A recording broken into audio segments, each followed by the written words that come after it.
book of Jonah, we have been reading and studying, and hopefully you're following along with this series. But today we're going to pick up at the start of Jonah chapter 3. Jonah chapter 3, and really we're going to read a huge chunk and most of Jonah chapter 3, and then we'll start to go into Jonah chapter 4 a bit, and then we will close out, like I said, next week. But as I've been studying this book, you know, one of the things that's really continued to stand out to me is the reality of how Jonah just goes about following God, how Jonah goes about answering the call of God on his life, how Jonah goes about sort of resisting and moving through this situation with God. But really, more than anything, what keeps standing out to me is the consistent limitations that Jonah puts on his relationship with God.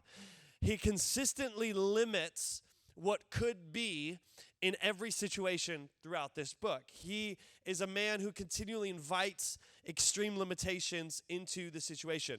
And up until this chapter, you could be reading Jonah and actually maybe sympathize with Jonah a bit, maybe even empathize with Jonah, be like, man, I get it. Like, he was scared. He didn't want to go to a city. He didn't want to go tell people because he was afraid for his life. You could almost assume some motivations as to why he ran away to Tarshish, why he put these limitations on his walk with God, why he was doing it the way he was. But then in Jonah chapter 3 and then starting in Jonah chapter 4, what we're going to see today is he actually says what his motivations were. And all of a sudden it becomes even harder to give much grace to Jonah. Let's pick up in verse 1 of Jonah chapter 3. It says this: Then the word of the Lord came to Jonah a second time. That's a whole sermon right there. How many of you need to be told more than once? Come on. Then the word of the Lord, this is right after he got spat up onto dry land. How many of you remember last week? And once he finally repented, once he finally got a revelation of his salvation, he was thrown up and regurgitated onto the sand. And we pick up the story that here the word of the Lord has to come to Jonah a second time. And what I find interesting, if you remember, we talked about this, that we want to learn each season we walk through, we want to learn the lessons of that season so we don't have to repeat them later. What I found is that when we avoid the word of the Lord the first time, it doesn't change. Like he still wants the same thing from us. And we're like, wait, hold on. I thought I went to Tarshish. I thought I avoided that hard situation. I thought I avoided that hard truth. I thought I avoided having to make that change or that shift. And yet it comes a second time and it does not change. So Jonah obeyed the word of the Lord. See, the author doesn't even remind us what the word is because it hasn't changed. Jonah obeyed the word of the Lord and went to Nineveh. Now, Nineveh was a very large city. It took 3 days to go through it. Here's another piece where we talked about some of this was written in a way that includes satire, and even this is an exaggeration. The studies would have shown there would not have taken 3 days to get through every detail of the city. It's exaggerating because it's the largest known city. And how many of you know that if people like to exaggerate for a point or for humor, we can exaggerate numbers real quick. Oh, it was so big, right? All the fishermen out there know how to exaggerate numbers. Like, oh, it's 25 inches, I'm telling you. And it was a good like 12, right? Like we exaggerate numbers, and he's like, this is a huge city, this massive city.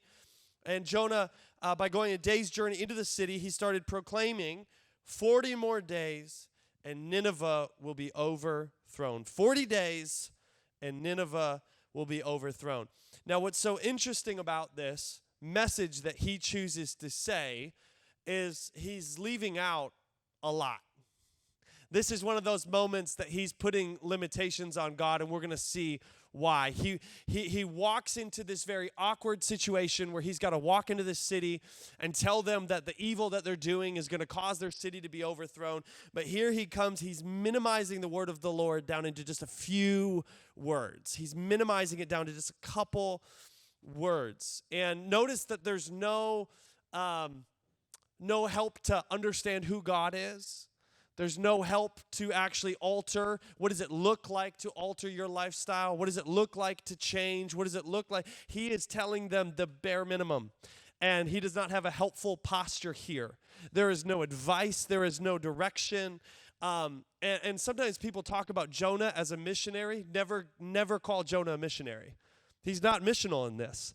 A missionary helps the disciple. A missionary comes and walks people through life and helps them to turn to God. Here, he's just declaring a few words. He just has a sentence that he's saying. He's saying a prophetic sentence, but he is not a missionary.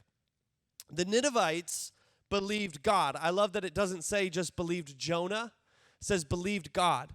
I really believe the Ninevites were encountering God in this moment because they went really far. They said a fast was proclaimed, and all of them, from the greatest to the least, put on sackcloth. When Jonah's warning reached the king of Nineveh, he rose from his throne, and this would have been a typical practice when potential threats were around in the ancient world. He took off his royal robes. They would have put somebody else in the royal robes in his seat when there was potential danger coming.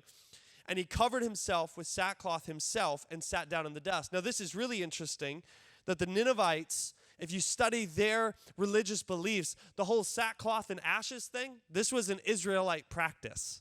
And so they had some understanding of this Jewish God. They had some understanding of the God that was saying that there was a threat coming. And so they actually went as far to say, let's do what the Jews do. Like when they mess up, they put on sackcloth, they fast, they do this. So we're going to also practice as the Jews practice. Again, did Jonah offer that help?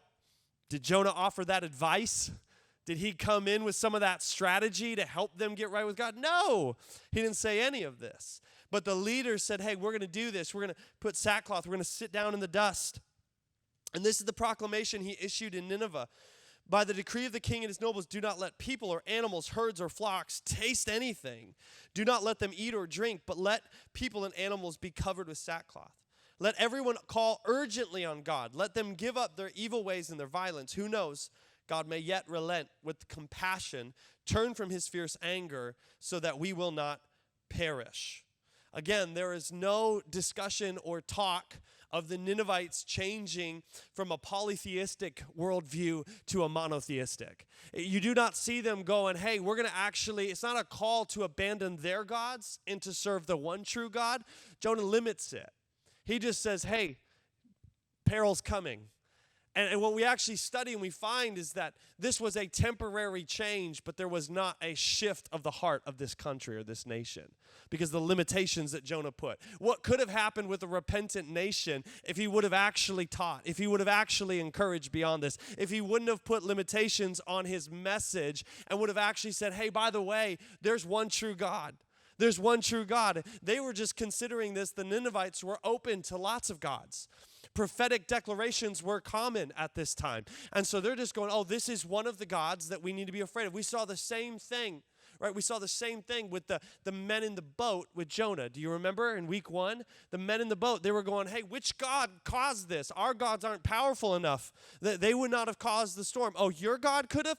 Okay, let's worship him. And Jonah has all of these moments where he could be far more missional, and he puts limitations. He keeps it small because he did not have a true heart for these people.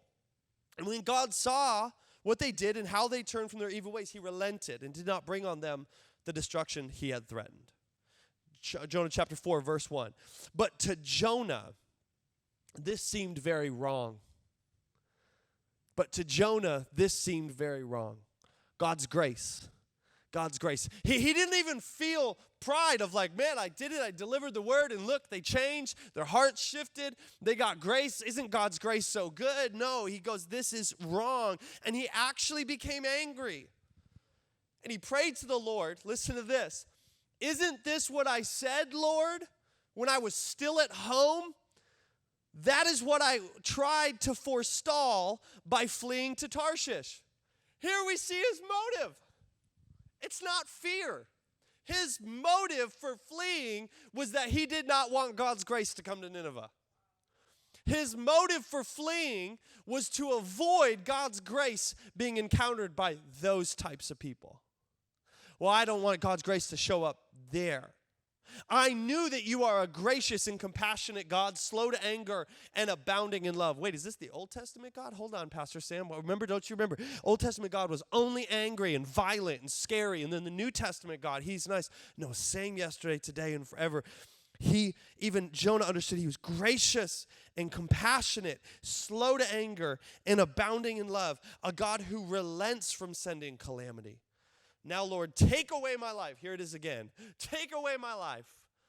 Extreme drama. For it is better for me to die than to live. Because you are a God of grace. Because you are a God who shows mercy. Because you are a God who is compassionate. And God shows compassion to Nineveh. But his chosen instrument to reach the Ninevites, Jonah, the entire story is marked by the limitations he chose to operate under. This is a guy who loves the bare minimum. He loves it, right? Did you notice? Did you catch it? So if it was for the author's writing, hey, 3 days journey, and he only did one. Did you notice that? He only did one of the three. And then on top of it, he only said a few words. He didn't even say, turn from your evil ways. He just simply said, hey, it's going to be overthrown 40 days. It's a warning. And he didn't help. He didn't speak about his God. He didn't teach about his God. He didn't share any of this. He didn't give them practices. No. He left that up to them. But they still had an encounter with God, and God's will was done. He gave compassion. But I think it's so important that we look at the person of Jonah, and we have to understand that the author here is making it very, very clear that there was mistakes made. That he was not a hero in this situation. That he's not somebody that we can just celebrate as like, yeah, Jonah the missionary went and saved a whole nation. And sometimes we almost use this as this story of like, maybe if you went, you could save it, where we want to use it as this story, and we want to glorify Jonah and not glorify the God who can save a city in a day. See, the glory of this part of the story goes to God, not to Jonah. And again, this issue that I see in this section of Scripture particularly is the continued limitations that Jonah tried to put on what he was willing to do for God, and even how he was willing to do it and where he was willing to go. You see, honestly, we do. Let's be totally honest. Usually, human nature, we do not like limitations that we do not choose. Like, we don't like limitations. Like, there's lots of limitations we choose to make in our life, but then how many know there's sort of these natural limitations that we don't choose? Like for me, right now, I'm in a season where my body is deciding to just fall apart. It's just falling apart. I'm turning 32 in like a month. I'm a young guy, and yet I am falling apart. The other day, I woke up for the Artisan Golf Tournament, and I woke up with extreme back pain. I just woke up with, like, what'd you do, Pastor Sam? Nothing. I slept hard, apparently. Like, that was some really aggressive sleeping, I guess. I don't know what it was. I woke up in agony. And so I'm popping ibuprofen to get through the tournament, and I'm just trying to, like, will myself through it. That's Monday. I'm in pain all day. The next day, Tuesday, I come into work, and I am this. And I'm no joke. I'm walking into staff, and I can't move. I'm hunched over. I'm sitting on the chair, and you kind of like prop yourself up on the chair. I am in agony. I only make it till noon before I go into an emergency chiropractic meeting. And literally, I sit there with the chiropractor, and he's like, so what'd you do? What was the trauma? I was like, I slept. and he's like, well, tell me about the pain. And I'm describing the pain, and he's like, man, you're really young to be experiencing this kind of pain. I'm like, thank you. That's really encouraging. And he goes, my whole back was out of alignment. My pelvis and my tailbone were up against each other. He had to put me on this chair. Have you guys ever done this? And it's like this drop seat. And he puts you on it, and he cranks up. This is a torture chair, is what it is. And he cranks this lever up, and it pushes my pelvis up, and then he dropped the lever, and right as it drops out, he shoved down on my back. I thought he was breaking me in half.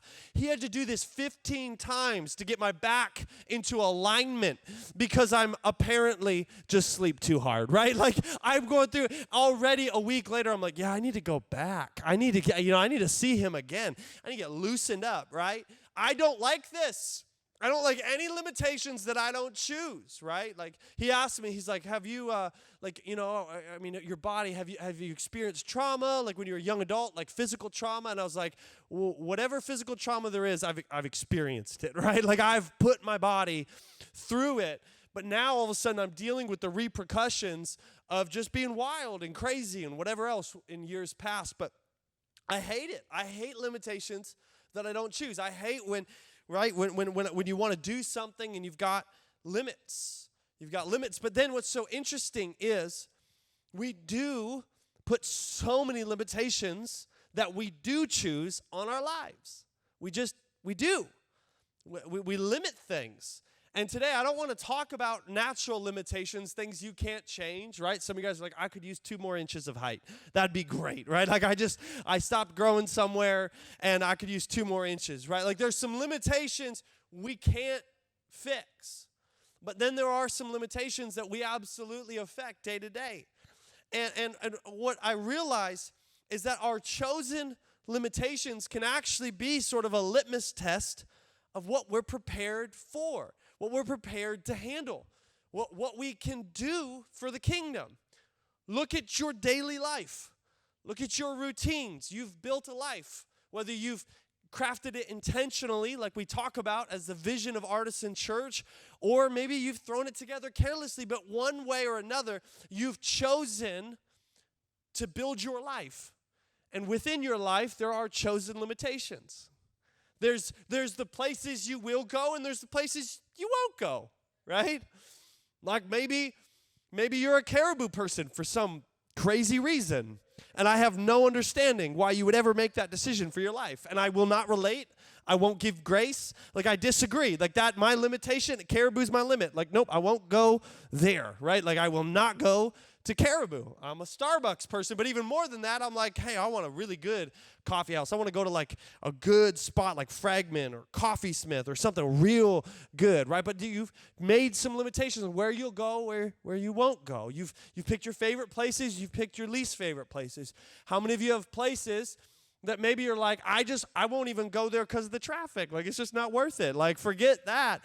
The more, we moved pretty far north, and this house is the furthest from the cities we've ever lived, and now I'm like, Minneapolis, like traffic, like I don't know, like, right, you get used to just not dealing with it, and all of a sudden I get into traffic, and my patience for traffic is so short, I lose my mind, and I'm like, I'm going to create limitations so I don't ever have to sit in traffic, because I feel like I have that choice. We build our life with locational limitations, we build our life with situational limitations, and today I want to talk about also relational limitations. I wonder, what locational limitations have you put on your life?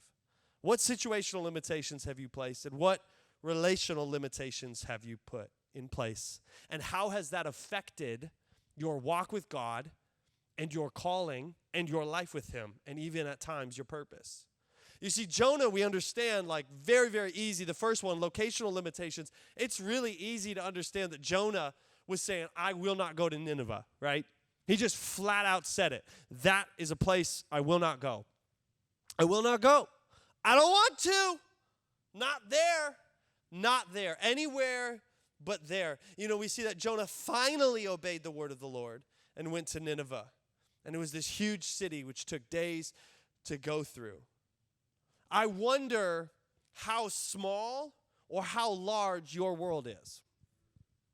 And not on the extreme, like in a year or two, I plan to go on a Europe trip, or I plan to go on this, not just in the extreme moments, like sort of within your daily life, sort of within your world, how large or how small is your world? One thing that we saw happen during COVID is we all shrunk our worlds down to our living rooms, right? Like we didn't leave. That's it. Everything came to us. We couldn't go anywhere. And what I've found is a lot of people are slow to re-expand their world. We kind of shrunk in on ourselves, and we sort of stayed there. When we were in Charleston, my wife and I, when we were preaching in Charleston, we asked a lot of people for advice on where to go see. I mean, it's Charleston, like South Carolina. This city was amazing. It was so cool. And we asked a bunch of people the sights to see, and they all said like the same two things. Well, we did those two things in like the first hour. Before we even had gotten to the church, we went and drove there. It's like the top things that Google suggests. I'm like, I can find those. I'm talking about like the really cool stuff, like the stuff that locals go to, or those places, or the best food spots. And they're like, I just kind of stay in the suburb.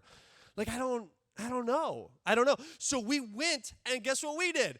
We went on a search. We just got in the car and started driving. And we're finding all these spots. The next day, we go back to the church for another event, and everyone's asking what we did, and we were posting these videos. They were all like, where were you? That looked so cool. You were on some pier in the middle of the water. And what was that restaurant you went to? Within one day, we had experienced more of the city than many of the people who'd lived there for over a decade, because their locational limitations were so small. They weren't trying to seek, right? If you remember, I talked about sort of getting new experiences. We talked about this in a sermon, the idea of saying, hey, where am I going to go? What am I going to see? But so often, I actually believe this limitation, your unwillingness to go somewhere new or different, is actually putting a limitation on your walk with the Lord. You see, I really believe this. Sometimes, and the word prejudice is so attached to like sort of racism and extreme, like this extreme thing. But the prejudice, realize that really what you're saying is, I have a decision that I've made about that situation, that place, or those people that's not based on experience. Prejudice, by definition, speaks to a lack of experience, a strong viewpoint with a lack of experience. That's what prejudice is. And what proximity actually helps to eliminate prejudice. When we get into a space and we get close and we actually experience things, we go, oh, I was kind of wrong about this place. I was kind of wrong about this location. I bet Jonah's prejudice was not that Nineveh would change on a dime. I bet Jonah's prejudice about the Ninevites was not that all the way from the king to the livestock would fast. I mean, he's going the extra mile. He's like, it's not good enough just for the people to fast. No one's eating. Come on, chickens, goats, sheep, they're fasting. We're all fasting. We're all doing this together. The whole city is going to turn. And we're going to be careful here. We're going to make this change. But Jonah's prejudice would never have allowed for that extreme of a radical transformation. But once he got there, once he got in proximity, he started to see things. But how many of you know he still fought that limitation? He wanted that limitation. He didn't want to see them that way. He didn't want to experience them that way. He wanted to maintain his prejudice. Jonah is working so hard to stay prejudiced towards the Ninevites. Another limitation that we see so often, and we see it in Jonah, is even the situational limitations. We see Jonah not wanting to walk into the situation of being the bearer of bad news. And we don't want to be that. Have you ever had to deliver bad news? And you're like, oh man, I really don't want to be the one to say it. I really don't want to be the one that has to tell them. I really don't want to be the one to be in that awkward situation. I hate awkward situations. I don't handle them well. I kind of just crawl out of my skin when things get weird or things get awkward or something strange begins to happen. Come on, there's a bit of me more and more. The more I travel, the more I fly, the more I understand. I'm like, I can't afford it, but I understand why people fly first class. Like you start to understand, like, oh, no, I get this. I understand the desire 100%. You can avoid a lot of awkward situations when you fly first class. How many of you know the aisles just are not big enough? The amount of physical awkward contact you have pushing through these aisles and being pressed up against. I mean, I get more human contact on a plane than I do the rest of the month. I mean, it's like way too much. Like you are up in my space and you smell everything. You feel, I mean, it's like, it's weird. Planes are weird. Remember, I was flying back from Norway. And there was it was a long flight, and I was had visited one of my friends that was over there, dream trip. It was phenomenal, and I'm flying back from Norway, and I watch. It was one of those gates where there was a bar right there, and I saw this man and large man. He was probably 6'7" and 250, 280 pounds, a large man, right? And I saw him, and I was like, what is he doing? I mean, it was just shot. shot. And I'm like, what is this guy doing? And in my head, I go, man, whoever has to sit next to him on the flight, like this is going to be tough. Like I have this thought, right? And I get in the gate and I get to my seat. And this is one of those international flights where it's 5 chairs in a row. And I'm in the middle, right? And this man was drinking to the point of passing out so that he didn't have to deal with the flight. He jams in and sure enough sits right next to me.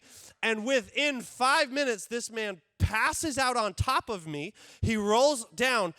He's pressed over me, and he immediately begins to sweat out the alcohol.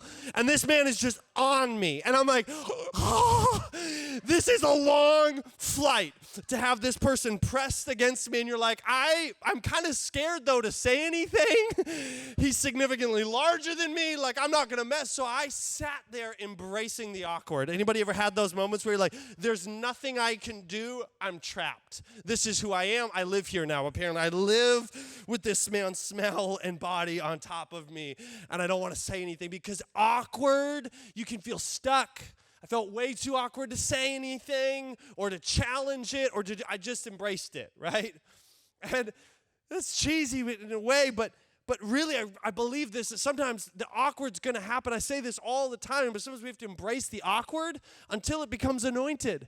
Sometimes there's going to be awkward conversations. If you're going to deal with people and humans, it's going to get weird. People are weird.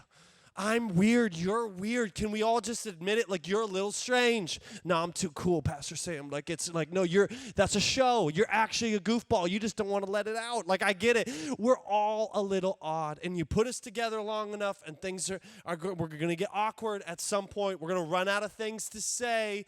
And so what happens is because we hate awkward so much, we avoid it all costs. Oh, that neighbor's coming. I'm going to go duck in the house real quick. I got to go check on that because I don't want an awkward conversation. I don't know what we'd talk about. I don't know what we'd say. I don't know what we'd do.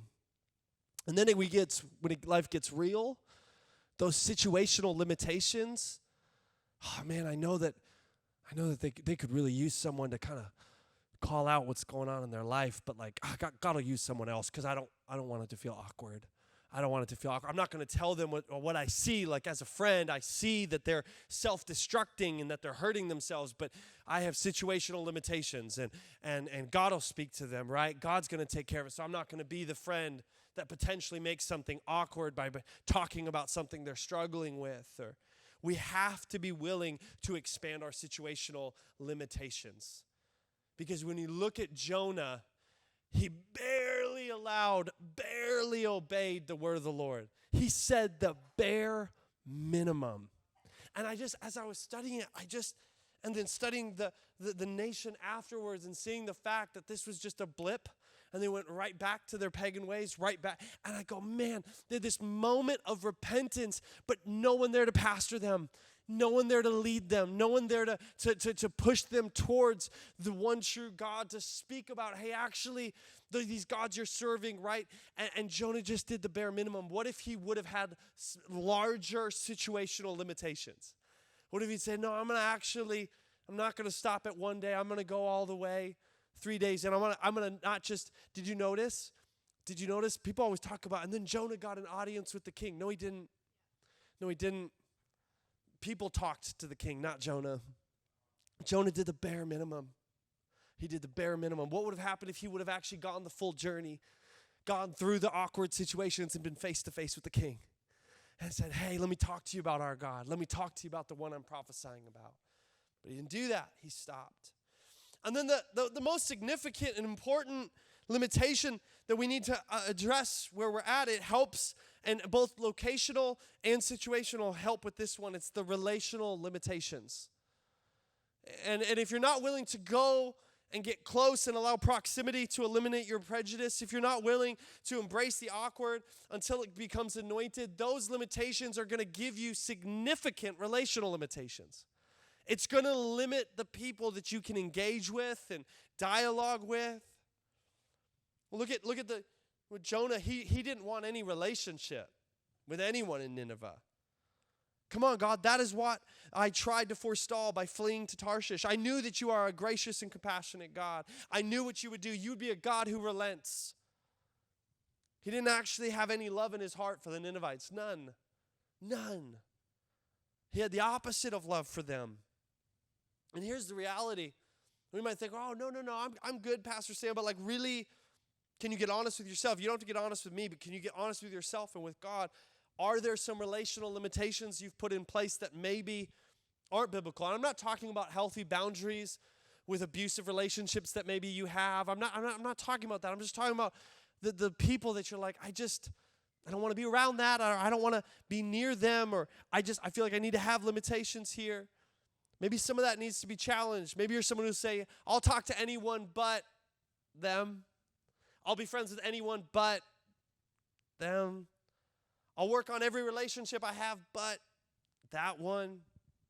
I'll believe the best in everyone, but honestly, church, how do you see people? When you encounter people, how do you see them?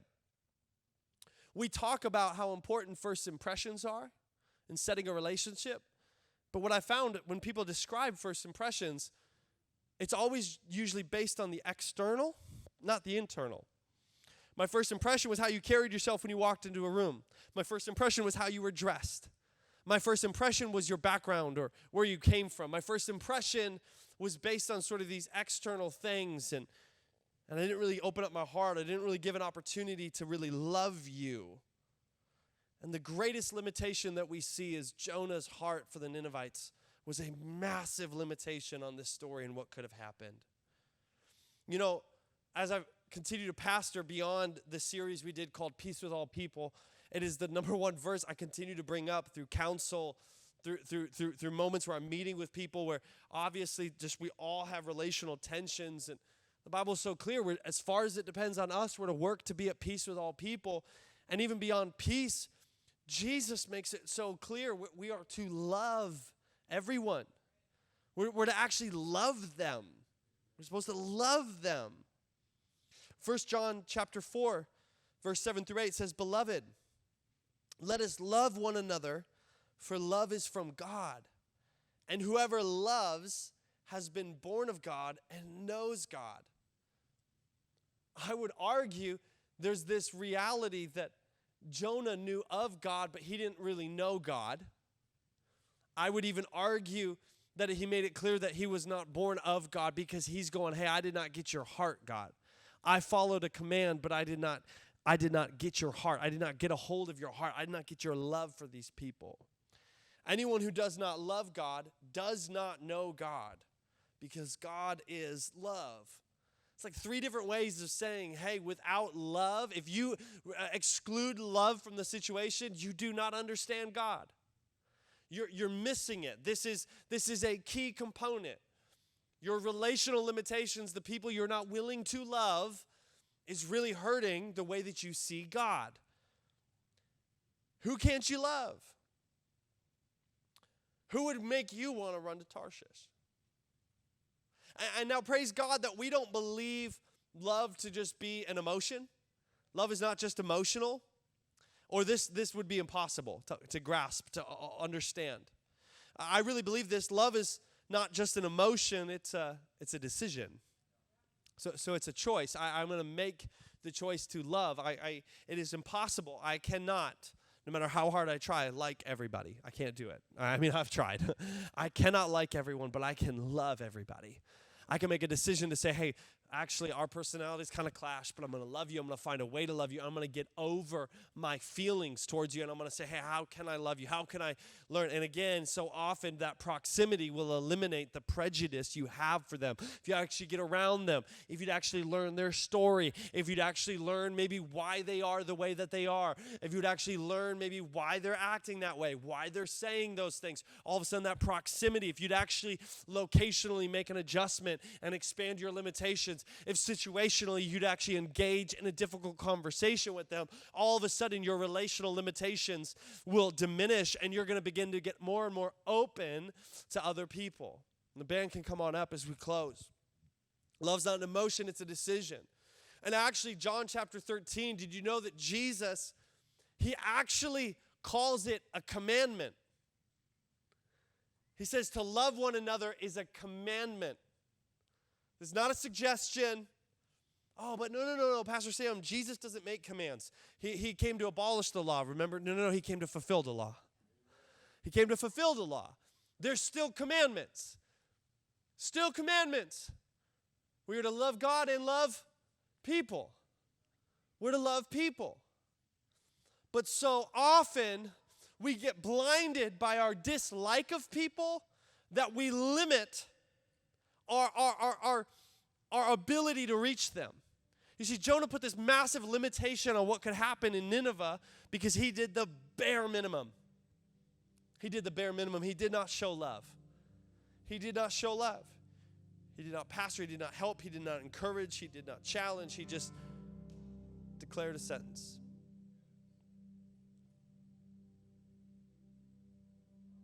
Jesus commanded us to love each other so his love can be shown through the way in which we love each other. The love of a Christian is to have no limits. Why? Because Jesus' love had no limits. It reached to all people. It reached to everybody. Usually, even when you say you don't like someone, more often than not, what you're really saying is, I don't necessarily like who they are today. But again, remember I asked at the beginning, how do you see people? Do you get stuck on who they are? Or do you actually get to know them long enough to begin to see who they could become? That maybe if there was be some people around them that would embrace the awkward until it becomes anointed. Maybe if there were some people that would get close enough and have proximity enough to begin to eliminate their prejudice towards their behavior. And maybe if there's some people that would begin to eliminate the limitations that they've put on this, that maybe you could start to see, hey, there's actually still potential. Some change could happen.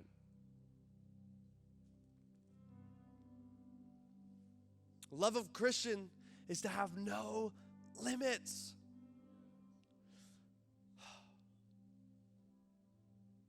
What are the limitations? What are the limitations on our life that we're placing on our walk with God? I wonder what would happen if you'd start to expand some of those. What if you started to expand locationally? Okay, fine, I'll go there. I didn't want to go over to their house, but they keep inviting us. Let's go. Let's go to their house. Let's have dinner. I know we wouldn't be in control of the time, and we don't know when we'd get out of there, and I don't know if I'd enjoy the food, and I don't know. I've never seen their house, but let's go to their house. Let's go there. Maybe we need to get out of our little bubble of comfortability. Brave the traffic once in a while for a more exciting, even date night. Just go see something new. Go somewhere. Expand locationally and watch as you start to see the world different. Don't shrink your world. Don't shrink your world. What if we expanded situationally? What are those awkward moments we're trying to avoid? Let's just be bold. Let's be people who say, you know what? I'm okay if it feels awkward. I'm still going to show them love. I'm okay. I'm just going to go out. I'm going to do this. And how do we need to expand relationally? Who are those people you're called to love? Maybe you don't even like them, but you're called to love them. I really believe that in this story, we see God's heart. Remember what we said, Jonah and the whale is not about the whale. It's about God's love for all people. So if there's anything in this series we're supposed to get, we're to expand our love for all people. That's the goal of this series. Could we expand the way we love people? Could we expand the way that we see people? Could we expand the way? Could we try to get a little more like God? Look at Jonah's revelation of God. He said, I knew that you are a gracious and compassionate God who is slow to anger and abounding in love. A God who relents from sending calamity. Slow to anger, gracious, compassionate, abounding in love. That's the God we serve. Abounding in love for all people. Abounding in love for the Ninevites. Abounding in love for the person different than you. Abounding in love with the person who disagrees with you. Abounding in love for all people. So if we want to be more like Christ, if we want to be used by him, we need to be willing to expand our limitations. Church, would you pray with me? Would you pray with me? And then we're going to sing a song of worship as we respond. Stand to your feet as I pray. Just stand to your feet wherever you're at, actually. Just stand up, stand up.